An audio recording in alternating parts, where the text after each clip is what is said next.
Donato Dulce Valderas Jr.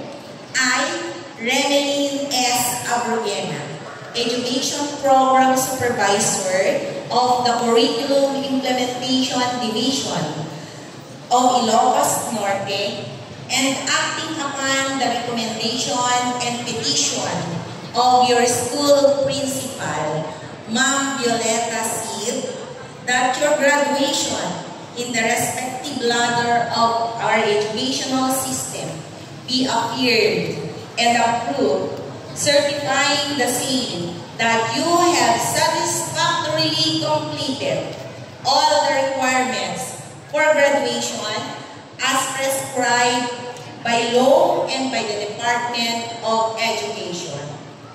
I hereby affirm your graduation upon the signing of your diplomas by authorized officials. I therefore confer upon you all the rights and privileges thereunto appertaining and attached to your diplomas. My congratulations and best wishes. Go forth and be the change agents, the light and the salt that the world needs. Congratulations, graduates. You may now turn your tassel to the right.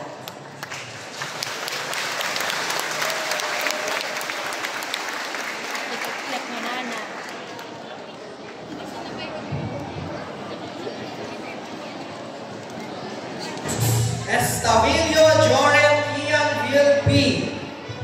Feji Gabriel Martin C. Ganitnik Franz Jansker V. Olina Josephine N. Magala Arwin F. Pagapatan Ashtin J. V. Pahinag John Neil N. Pahinag John Paul S. Pahinag Mike Jarrett R. Hindawen Ethwell Jeffrey G.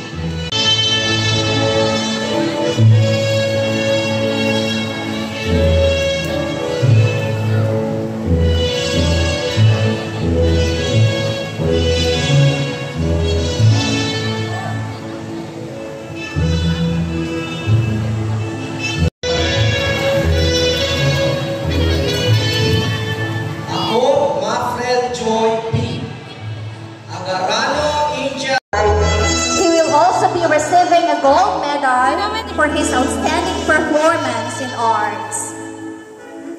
We are honored to have our guest of honor, and medal will be given to Trixie Carrillo for her outstanding performance in athletics.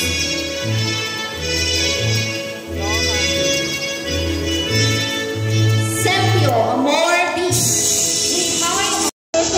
will be given to Amor for her Academic Excellence Award.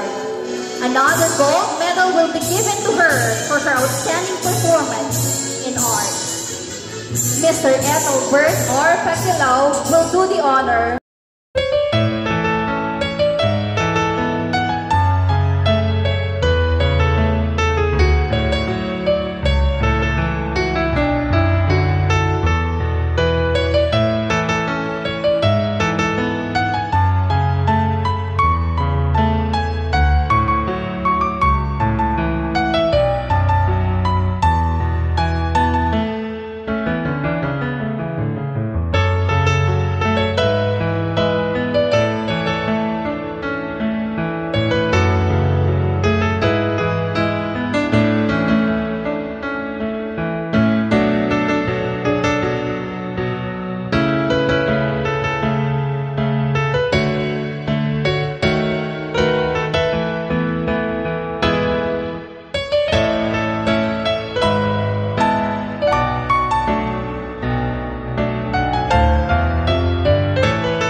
Thank